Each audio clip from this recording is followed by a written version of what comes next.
sou o professor Eduardo e hoje nós vamos falar sobre um tema bastante polêmico e bastante atual também, que é a questão do jovem cristão universitário, né? E entender e compreender, claro que nós vamos ver que é um problema bastante recente dentro do âmbito brasileiro. Nós vamos ver o porquê desse ser um problema recente dentro da conjuntura brasileira e oferecer talvez algumas sugestões ali de como nós podemos abordar este desafio, que é um desafio para a igreja brasileira de maneira geral. Vamos lá, então. Então, o tema de hoje, universidade, razão para a saída do jovem da igreja? Uma pergunta, né? Será que a universidade é responsável pela saída do jovem cristão da igreja? Pelo menos nós já vimos vários discursos, né, de líderes evangélicos colocando a culpa na universidade pela saída dos jovens da igreja e tudo mais, né? Então, através de uma oportunidade desde 2020 de orientar um dos nossos alunos aqui sobre esse tema, nós temos nos debruçado sobre essa questão e não é bem assim como a gente vai avaliar junto com vocês. Então vamos lá. Primeira pergunta, por que o jovem sai da igreja? Aí a gente pode ficar pensando, será que... Por que o jovem sai da igreja, né? Sei lá, você que sabe, vamos ver, vamos conversar, vamos ver. Então eu dividi a minha apresentação aqui em 4 partes, já fazendo uma consideração de que a segunda parte eu vou passar muito rapidamente.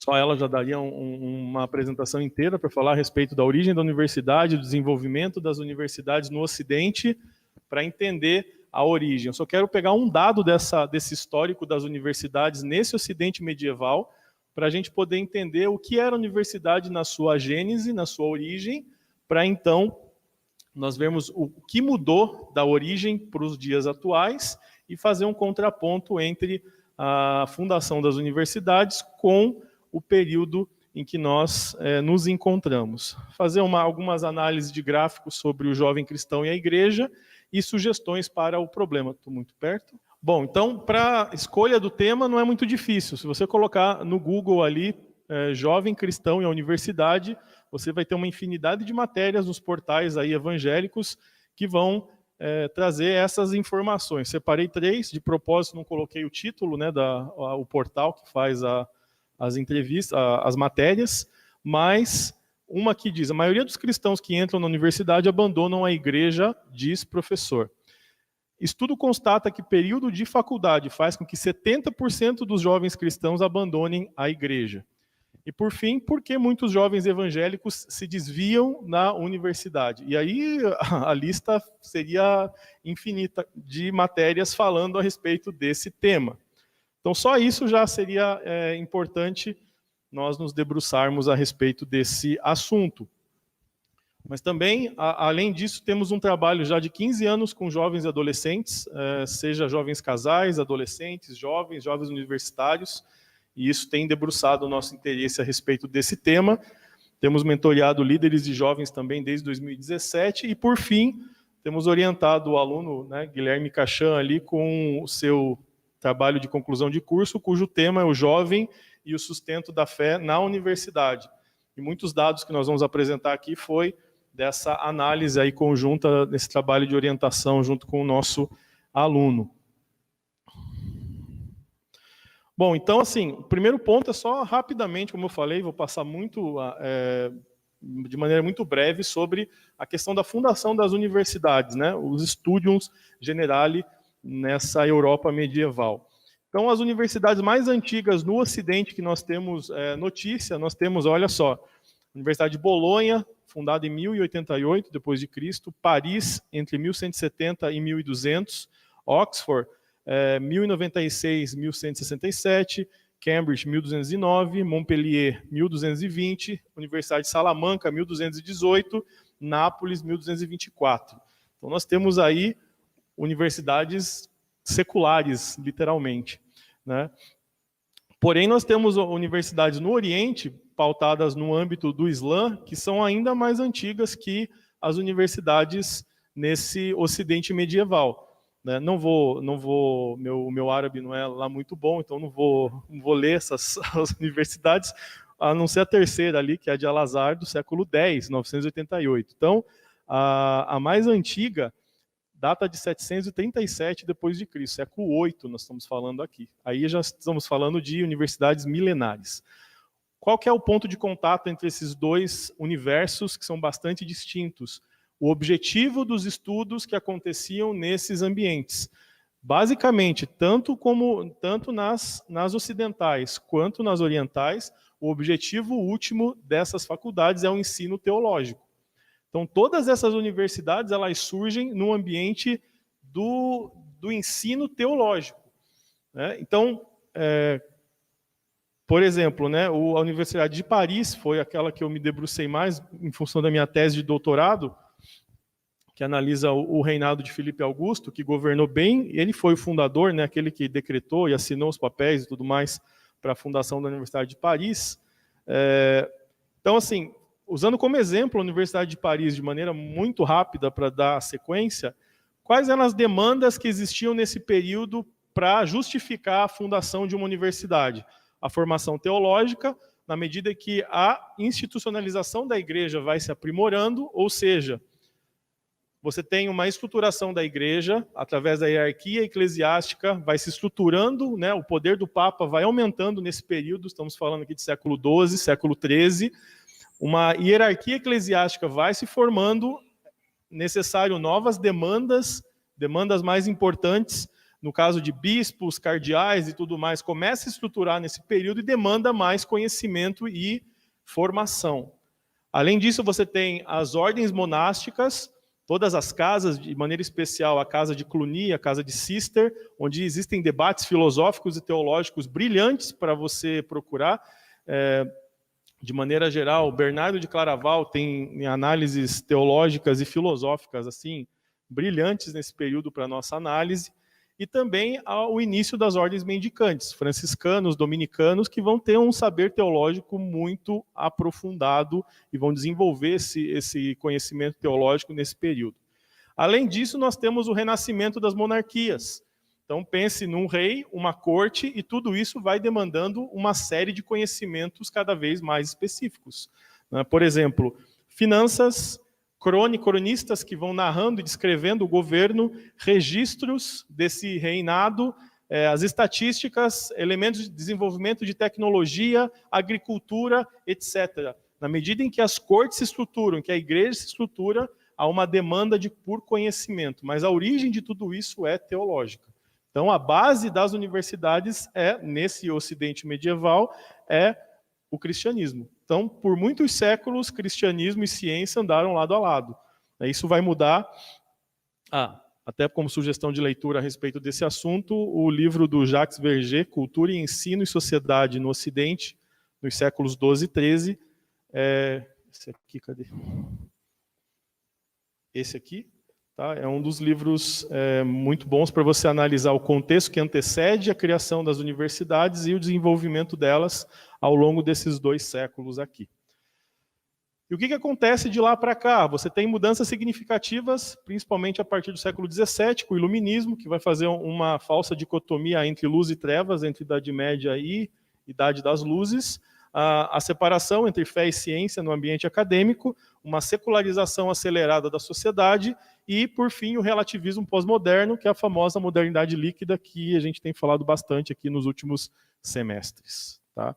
Então, na Gênese, você tem uma faculdade que tem como base o próprio desenvolvimento do cristianismo e, por fim, você tem a separação progressiva desses 2 ambientes e você tem hoje uma faculdade baseada na estrutura social que nós temos hoje, uma sociedade naturalista, secularista também. E, por fim, o jovem e a universidade, jovem cristão e a universidade. Esse é um problema novo que nós temos aqui no âmbito do nosso país, por uma razão muito simples. O acesso à universidade é algo muito recente no nosso país. O gráfico que eu mostro a seguir mostra a progressão, o número de matrículas em cursos de graduação, começando, se chama muito pequeno, em 1980 até 2015. Pessoal que... Bom, então nós temos aqui essa progressão de matrículas em curso de graduação no Brasil. Note que entre 1980 e até a virada do milênio, mais ou menos, nós temos uma certa estabilidade em número de matrículas. Isso só vai se acentuar a partir do ano 2000 e temos várias maneiras de explicar isso, que não é o nosso objetivo de analisar esse contexto, né? Mas podemos colocar aqui o crescimento das universidades privadas, porque a linha verde, aqui, o gráfico verde são as universidades privadas e o azul são as universidades públicas. Então você vê que há uma manutenção até nas matrículas aqui nas faculdades públicas, né, e um crescimento acentuado nas privadas. Isso vai entrar a questão do ensino à distância, a popularização do EAD no Brasil, enfim, a melhora nos índices econômicos de parte da população que não tinha acesso a esse tipo de conhecimento, enfim. Então, essa é uma preocupação recente da igreja, porque até anterior ao ano 2000, você tinha muito pouco jovem na universidade. Então, isso é um problema recente dentro do nosso contexto. Diferente de outros países como Estados Unidos, que geralmente é a fonte de todas essas pesquisas que envolvem a questão do jovem e da universidade, onde você já tem um outro sistema de acesso ao ensino superior. Bom, separei aqui algumas razões, então, de pesquisas, todas elas relacionadas ao âmbito dos Estados Unidos, então, tem que levar em conta as diferenças culturais entre Brasil e Estados Unidos, e a grande diferença aqui cultural é o fato de que, basicamente, todo adolescente que entra no ensino superior, ele sai da sua casa e vai morar em outro lugar. Então, esse é um grande ponto para a saída dele da própria igreja, porque ele sai daquele ambiente onde ele passou a sua vida toda e precisa, ou ele vai para os ministérios acadêmicos, né, aquelas igrejas que estão dentro dos campos das universidades, ou então ele acaba passando esse tempo todo fora do ambiente universitário. Então, esse é um dado interessante para pontuar que isso é diferente da realidade brasileira, onde nem todo mundo deixa pai e mãe, né, e vai se unir com a sua faculdade. Aqui, no caso, você continua trabalhando, estudando e morando onde você sempre morou. Então, esse é um dado relevante nessa questão para diferenciar, porque muitas vezes os portais, eles simplesmente jogam a pesquisa, não, isso aqui é uma pesquisa e vale para todo mundo, né? Precisa analisar as diferenças culturais entre cada povo. Bom, então, assim, essas são pesquisas que são feitas com os alunos universitários, com esses jovens, e eles falam por que eles saíram da igreja, ou quais as razões que os levaram a sair do âmbito acadêmico. Então, por exemplo, aqui, né, e eles podiam marcar mais de uma, não era uma única, então, se somar, vai dar mais 100%, porque eles podiam assinalar todas as alternativas, né? Entrei na faculdade e parei de frequentar a igreja, 34%. Os membros da igreja soavam muito hipócritas ou julgadores, 32%. Não me sentia conectado às pessoas da minha igreja, 29%. Discordava do posicionamento da igreja em questões políticas e ou sociais, 25%. E minhas responsabilidades de trabalho me impediram de ir à igreja. Não contente com esses 5 dados, peguei mais uma pesquisa publicada, traduzida, né, não publicada, traduzida pela Associação Brasileira de Cristãos na Ciência, a ABC2, e eles trouxeram essas 6 respostas pelas quais esses jovens falaram que saíram, abandonaram a igreja. Primeiro, a igreja tem a tendência de ser super protetora. Igrejas parecem ser antagônicas à ciência. A experiência de jovens e adolescentes com o cristianismo é considerada rasa. A resposta da igreja diante da hipersexualização da sociedade para jovens e adolescentes é simplista. Eu já vou comentar esses dados, né? Eles precisam lidar com a exclusividade do cristianismo dentro de uma sociedade que é plural. E, por fim, a igreja tende a ser hostil com aqueles que manifestam dúvidas, tá? Do link ali da matéria. Enfim, só para comentar, então, a ideia aqui é que a igreja tem preparado muito bem os seus jovens e adolescentes para permanecerem dentro da igreja, mas não preparam para a saída deles, que uma hora vai acontecer, para esse mundo, essa sociedade secularizada, naturalista. Então, talvez exista algum delay aí que nós precisamos refletir um pouco a respeito disso para verificar se os métodos que temos utilizado com jovens e adolescentes têm sido eficazes. A experiência de jovens e adolescentes com o cristianismo é considerada rasa. Eu converso com muitos adolescentes, eles falam, olha, o único papel de eu ficar lá, meu pai me deixa lá, eu volto, mas não existe aprofundamento teológico no conteúdo. Parece que a gente tem a ideia de que o importante é eles estarem ali, né, participando e tudo mais, mas e o alimento que está sendo ministrado? Nós não temos ensinado os jovens a defender a sua fé. Quando eles saem desse ambiente seguro, que é a igreja, super protetor, eles estão expostos a um universo onde existem pessoas inteligentes. Muitas pessoas acreditam, ficam bravas porque a faculdade parece que ela não tem a função de criar um cristão. Parece que muitos pastores ficam bravos porque o papel da faculdade não é criar novos cristãos, não é esse o papel. A faculdade tem o processo, o objetivo de criar cidadãos dentro de uma sociedade plural, naturalista e secularizada, né, onde o cristão é mais um dentro de uma série de outros grupos que estão inseridos nesse contexto. Então, a questão da exclusividade do cristianismo numa sociedade plural é uma outra questão que precisa ser levada em consideração. Como nós podemos preparar esse jovem a dizer, olha, além de você, existem outros grupos com pensamentos diversos e você vai encontrar com esses grupos. Não é? Então, tem algumas questões para a gente considerar aqui. Né? E nesse item, a igreja tende a ser hostil com aqueles que manifestam dúvidas. Né? Por um lado, quando o adolescente levanta certas dúvidas, né, muitos líderes falam, não, deixa quieto, porque ele vai crescer e daqui a alguns anos ele vai amadurecer e vai ter a resposta. Em muitos casos, não vai ter esse período de amadurecimento, porque ele não vai esperar para amadurecer dentro da igreja. Ou então, o extremo julgamento, né? Você não pode questionar, você não pode ter essas questões. Nós não sabemos ainda lidar com esses questionamentos, que essa geração está cada vez mais acelerada nesse sentido. Enquanto você está pregando no sábado, no domingo, ele está checando no Google se o texto bíblico que você usou é aquele mesmo, ou se você não errou o texto bíblico que você está usando. Ou então, pior, se aquela pregação que você está falando já não está disponível em algum esboço no Google ali. Né? Então, você é uma sociedade questionadora, é uma juventude questionadora, porque tem ferramentas que as outras gerações não tiveram. E nós precisamos ajustar a nossa maneira de pensar com relação a isso. Um dado aqui da APEC Brasil, que eu achei interessante, com relação à idade de conversão dos cristãos. Mais uma vez, uma pesquisa vinda de fora. 1% dos cristãos, não me pergunte como isso acontece, se convertem do 0 aos 3 anos de idade. Não me pergunte como, não encontrei como isso acontece. 84%, e aí é o detalhe, o índice interessante aqui, 4 aos 14 anos, 84% se consideram a sua conversão dentro dessa faixa etária. Então veja como a adolescência é uma idade estratégica para nós. E muitas vezes, pela falta de mão de obra nas igrejas locais, você une sempre o Ministério de Jovens e Adolescentes. Falo isso porque, no meu caso, nós passamos quase 10 anos cuidando de jovens e adolescentes juntos. Como você faz para administrar uma faixa etária tão diversa como essa? Geralmente você pega aquele grupo majoritário e pensa, vai fazer as atividades voltadas mais para aquele grupo. E os adolescentes, se forem a minoria, acaba ficando um pouco relegado.